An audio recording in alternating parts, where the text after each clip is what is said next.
So we're off the start now, and this is actually contrary to what the screen just said there, that it was lightweight double sculls. It's actually the elite pairs. So we've got elite pairs Imperial College on the Buckinghamshire station on the right hand side of your screen there, and then we've got on the left hand side of your screen Banks Rowing Club Australia, and I've actually heard this Aussie pair are pretty good. One of them's an Olympian. One of them's an Olympian. Sorry. Hagen in this pair. Alexandra Hagen. There we go. We've got our resident Australian expert here in the commentary box, so I'm sure you'll know a lot more about this crew than we do. And Rosie was in the running for the 8. She was in the squad last year. So Alex Hagen, she went to the 2012 Olympics here in London in the women's 8, and in 2016 went to Rio. Last year went to Rio in the Australian women's 8. She pairs up now for this event with Rosie Chapman-Popper, who was at university in the USA and went to the Under-23 World Championships for the USA. And she's now part of the Australian squad, I suppose you would call it. And she pairs up here with Alex, having buddied up with her last year when they were in the squad for the Australian Women's 8. Alex hails from Bunbury in Western Australia, and she moved to Sydney to train for the Rio Olympics. She earlier on this year moved to Melbourne, where she's been coaching, and that's where Rosie is from. And you can see they're in the distinctive pink zoot suits of Banks Rowing Club from Melbourne. Zoot suits, I love that. Right, all in ones to us. All in ones to us regulars over here. And as you can see, they formed a good pairs combination, very neat indeed. So an exciting combination, looking very composed as they make their way down the course now.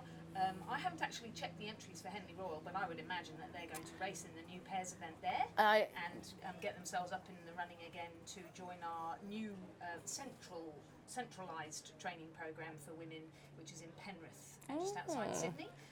There'll be a testing camp in November, and I would have thought they would be very strong contenders to move into the senior squad next year. Wow, very good. That was a full rundown of which, and you're probably right, with the new pairs event at Henley Royal, I think that would be a very good step for them to make. And the pair from Imperial, we can't forget Amy Gibson and Fiona Macklin, who are doing a very good job to stay, a couple of lengths back from this very highly experienced Australian crew. As we've just heard, sort of the rundown of their rowing CV there is very impressive, and it's probably about 3 lengths now, looking at that drone shot, to the crew from Banks Rowing Club in Australia. And you're absolutely right. Just look at that leverage that they've got on that pair, and very tricky to do in these unstable boats to get that far around the pin and lever it round. So you're looking at the postponed race, if you're wondering why it's not in sequence. This is the elite pairs for the Redgrave Challenge Vars. It was race number 352. It's Banks Rowing Club Australia, Imperial College. And obviously the next race up will then be the senior lightweight single sculls. Perry of Thames Rowing Club up against Sarah Lewis from Greenbank, Falmouth.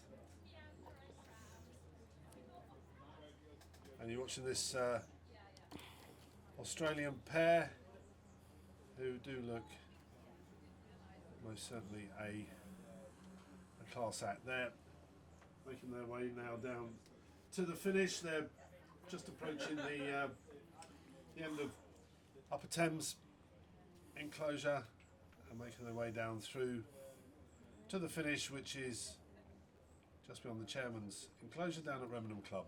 And if they are going on to compete at next week's Henley Royal Regatta, they'll certainly have a good field to measure themselves against, because that new pairs event at Henley Royal is very well entered. We've got crews from sort of New Zealand and the Netherlands and Australia all contesting that women's pairs event. So they will certainly be able to match themselves up against the rest of the world.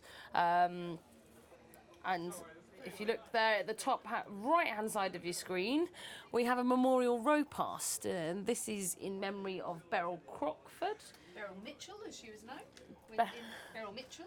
Beryl Mitchell. When she represented in the Beryl Mitchell, as she was known, when she rode at Thames Tradesman and represented Great Britain in the heavyweight single scull, where she won silver in the Olympics in World Championships back in the 80s, and then went into the lightweight women's double scull with Lynn Clark. I think the first time we'd ever won a medal, well, it was right at the beginning of lightweight women's rowing, actually, back in the middle 80s, and Beryl and Lynn went on to win a silver medal in the lightweight double at the World Championships in 1986, I believe it was. Beryl really was the instigator of the success of junior women's rowing when back in the 90s she went to coach at Lady Eleanor Hollis School. Before then, junior women's rowing really wasn't that strong. It wasn't actually very traditional for schools to have women's rowing. Beryl really instrumental in getting that going. They boated out of Molesey Boat Club, and she was such a fantastic coach. She was an inspiration to women around the world, really, with how strong she was and how competitive she was. And of course, the next junior women's programme to really be successful and compete strongly against Lady Eleanor Hollis was Headington School, who we saw earlier. So a really fantastic legacy that Beryl left here for both women rowers and schoolgirl rowers, and also inspiring women to move into coaching. I distinctly remember her saying to me, right, you're going to coach, and taking me down to Lady Eleanor Hollis and go out and coaching launch with her, and I just thought she must be joking, but now of course I love it, and it's so good to see so many women coaching.